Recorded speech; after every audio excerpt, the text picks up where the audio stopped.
Salut la team, on se retrouve pour une nouvelle vidéo et aujourd'hui on va parler marque blanche, marque de distributeur. J'ai commencé à t'en parler dans une dernière vidéo où je t'ai expliqué que j'avais trouvé mon fournisseur à 5 minutes de chez moi. Je te remettrai la vidéo directement ici parce que je pense que tu vas apprendre beaucoup de choses si tu ne l'as pas encore vu. Donc tu pourras aller la voir. Là, on va se focaliser sur les marques blanches, marques de distributeur et je vais t'expliquer comment à la fin de la vidéo, tu vas pouvoir faire une étiquette pour te servir de ce concept. Donc, il faut vraiment que tu restes jusqu'à la fin. Avant de te parler de cela, on va voir ensemble déjà ce que c'est qu'une marque blanche et une marque de distributeur. En fait, pour faire assez simple, dans pas mal de domaines, dans pas mal d'activités, que ce soit dans les logiciels ou dans les produits physiques, on retrouve ce concept.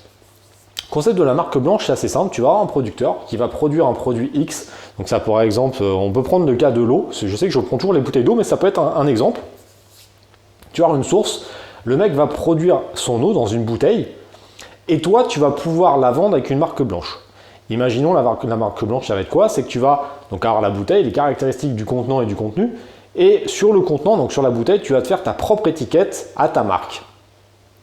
Et le producteur va pouvoir le vendre à toi, mais également à une autre personne sous différentes marques. C'est ça une marque blanche. C'est-à-dire que le producteur, en fait, il est transparent, on ne sait pas qui c'est, enfin il est transparent, c'est plutôt l'inverse. Le fournisseur, on ne le voit pas, on ne sait pas qui c'est.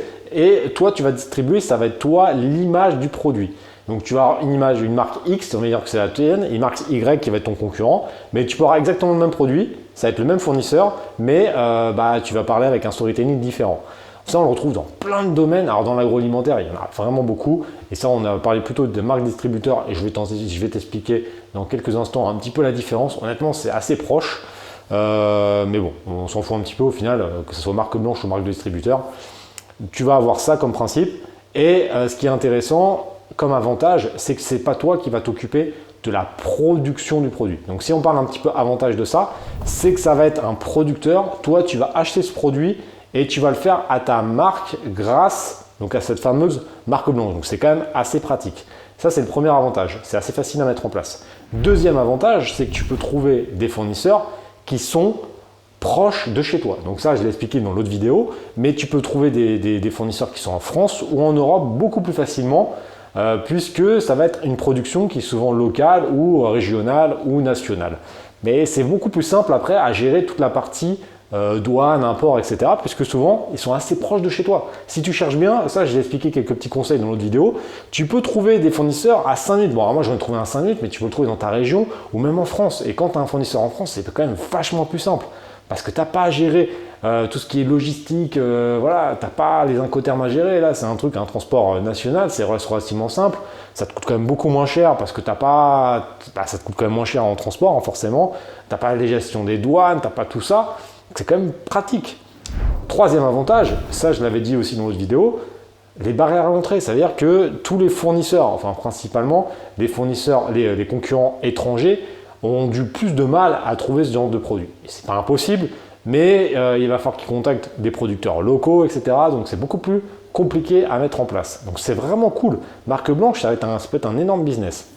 Ensuite, on a également la marque de distributeur. Donc ça, c'est un peu le même délire. On va faire simple, on va dire que c'est un peu la même chose.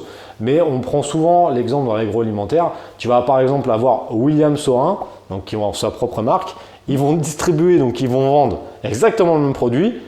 Mais eux, ils vont le vendre en générique à Carrefour, qui va le vendre sous la marque je sais pas quoi. Ils vont le vendre à Leclerc sous la marque je sais pas quoi. Mais le produit, c'est le même que William Saurin. C'est ce qu'on appelle la marque de distributeur. Marque de distributeur en général, c'est une marque, par exemple Carrefour, va avoir une marque distributeur qui va proposer plein de produits différents. Pour ça, je l'explique dans Prendre créer sa marque. Tu as plusieurs stratégies au niveau des marques. Moi, ce n'est pas forcément la stratégie que je préfère parce que c'est un peu le bordel. C'est-à-dire que si tu vends des sextoys et des trucs pour gamins sous la même marque, alors là, je prends deux extrêmes, mais la marque de distributeur, tu pourrais faire toute ta boutique sous la même marque. Par exemple, moi, marque Alain avec 2 L, c'est mon nom de famille, la marque Alain et je fais tout. Alors je peux faire du sopalin, tu vois, par exemple, ça marche bien. Par contre, des bouteilles, ok, pourquoi pas. Mais si je fais des sextoys Alain et des bouteilles d'eau, bon, c'est un peu le bordel. Donc j'aime pas trop moi cette stratégie de marque distributeur où tu regroupes tout. Après, tu peux évidemment, ça je l'explique dans ce programme, tu as plusieurs stratégies et tu peux le faire par type de produit, par type de catégorie ou tous les produits ensemble. Moi personnellement, je te donne un petit peu mon avis là-dessus. J'aime bien par type de catégorie. Donc par exemple, bon, je reprends encore les exemples des sextoys, mais je l'ai fait pendant des années. Sextoy, j'avais une marque juste dans les sextoys. Dans la téléphonie, j'avais une marque en téléphonie. J'avais une marque ici en sport, j'avais une marque en sport. Une marque automoto, bam. Une marque dans je sais pas quoi, tac. Donc ça, c'est pas mal parce que par type de catégorie, je trouve que c'est la plus équilibrée en termes de coûts et de puissance marketing. Comme je te l'ai dit tout à l'heure, ce qui compte quand tu fais une marque blanche, ça va être surtout de créer tes propres étiquettes, tes propres emballages. Alors un emballage, tu peux le faire assez facilement. Et faudra voir avec le producteur, mais souvent, ça va être des contenants, on va dire neutres, il va falloir mettre des étiquettes. Et là, je vais donner 3 possibilités pour le faire. Et il faut vraiment que tu restes à la fin parce que je vais te montrer l'autre solution pour le faire toi-même assez facilement et gratuitement. Et en plus, tu auras un exemple. Je remercie d'ailleurs à Raph du Mastermind qui m'a partagé son étiquette pour cette vidéo. Donc merci Raph, vous pouvez mettre un like à Raph et mettre en commentaire que vous le remerciez au passage. Et vous pensez également à vous abonner à la chaîne YouTube. Vous savez que c'est très important. Alors, pour revenir à mes moutons, je te donne 3 solutions pour faire tes étiquettes facilement. Première solution, c'est de le faire avec un assistant. C'est-à-dire que tu vas prendre quelqu'un pour le faire à ta place. Un assistant virtuel ou une personne X ou Y. Ça peut être intéressant. Ça va être d'externaliser cette partie à une autre personne que toi.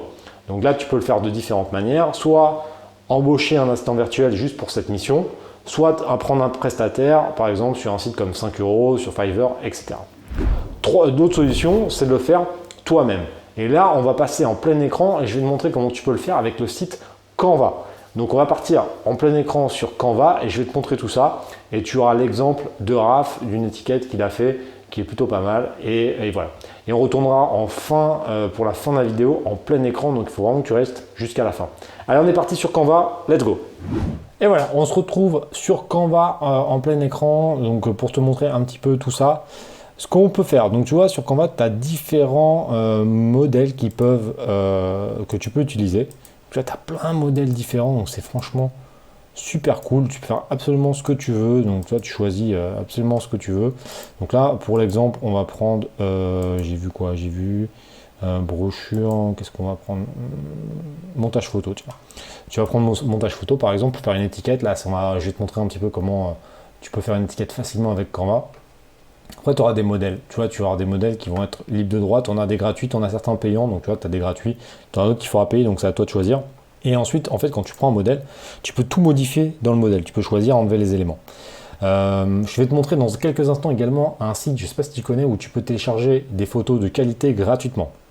En gros, tu peux changer tous les éléments, d'accord? Donc c'est super simple et ça peut te donner un truc comme ça. Donc merci Raph d'avoir partagé cette image. Donc là évidemment c'est juste un exemple qu'il m'a fait pour cette vidéo.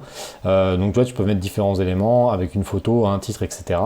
Et la fameuse étiquette FNSKU. Et là je vais te donner un conseil, quand tu fais ce genre de truc, anticipe les choses. Ça veut dire que en gros, ce que tu vas faire, c'est que si tu veux faire un produit, crée-le déjà sur Amazon, même si tu ne fais pas une annonce optimisée au départ. Tu fais juste une annonce avec un titre et tu ne mets même pas les bullet points, même pas les photos.